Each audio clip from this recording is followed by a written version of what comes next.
আল্লাহ আমার গর্ভে যদি সন্তান দিতেন, আমার স্বামী আরেকটা রমণীর সাথে আলাদা ঘরে থাকতো না, আমি কেমনে সহ্য করতাম গো। আমি মহিলার কাছে আর ভালো লাগে না। মহিলা এমন কান্না কানছে, কান্না করতে করতে করতে করতে মহিলা ঘরের দরজা খোলে না। পরের দিন সকালবেলা ওই স্বামী তার বড় স্ত্রীরে ডাক দিতে গেছে ঘরের দরজাটা খোলার জন্য। আসসালামু আলাইকুম ওয়া রাহমাতুল্লাহ বলার আগে মহিলা ঘরের দরজা খুলতো। কিন্তু দ্বিতীয় দিন যখন বিবাহের প্রথম রাত্র শেষ হয়ে দ্বিতীয় দিন আসলো, স্বামী ঘরের দরজা একবার সালাম দেয় দরজা খোলে না, দুইবার সালাম দেয় দরজা খোলে না, তিনবার সালাম দেয় দরজা খোলে না। স্বামী এবার দরজার মধ্যে আঘাত করলেন। আঘাত করার পরে দেখতেছে দরজাটা নিজে নিজে খুলে গেছে। আহারে স্বামী দূর থেকে ডাক দিয়ে, স্ত্রী গো ফজরের নামাজের সময় হয়ে গেছে, এখনো তো তুমি সাজদার মধ্যে পড়া রইছ, একটাবার মাথাটা তুইলা ওঠো না, আমি স্বামী তোমারে ডাক দেওয়ার জন্য আসছি। স্ত্রী একটা জবাবও দেয় না। স্বামী চিন্তা করলো আমি একবার ডাক দেওয়ার আগে আমার স্ত্রী আমার প্রত্যেকটা কথার জবাব দিত, আজকে দিয়ে আমার বউ আমার একটা কথারও জবাব দেয় না। স্বামী একবার দুইবার তিনবার কইরা কইরা ডাক দেয়। যখন বারবার বারবার ডাক দেয়, স্ত্রী যখন কোনো জবাব দেয় না, স্বামী যে স্ত্রীর মাথার মধ্যে ধরতে দেরি, স্ত্রীটা কায় তুই নিচের দিকে পড়ে গেছে। স্বামী ডাক দিয়ে কই, স্ত্রী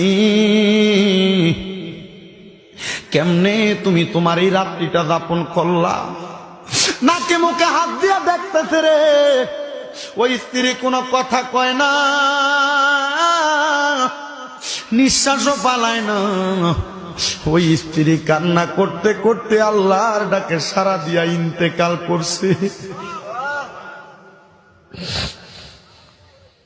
দুনিয়ার মানুষ ওই মহিলার আত্মুরাতে তার জানাজাতে আসছে না। আহারে দুনিয়া তো সন্তান হারা কষ্ট। এলাকার মানুষ ইন্তেকালের পরে তার জানাজায় আসে না, এটাও তার বড় কষ্ট।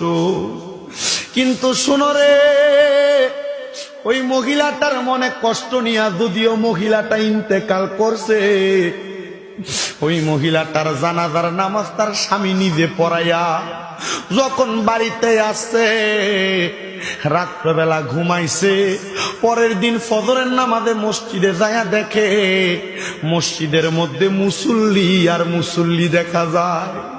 সব মুসল্লিরা ডাক দিয়া কই, হুজুর ও হুজুর, আমরা গতকালকে রাত্রবেলা একটা স্বপ্ন দেখছি, হুজুর আমরার স্বপ্নের কথা একটু বলেন, হুজুর স্বপ্নের কথাটা একটু বইলা দেন। হুজুর কয় কি দেখছো? বলে হুজুর আমরা গতকালকে একটা অন্যায় কইরা ফালাইছি। বলে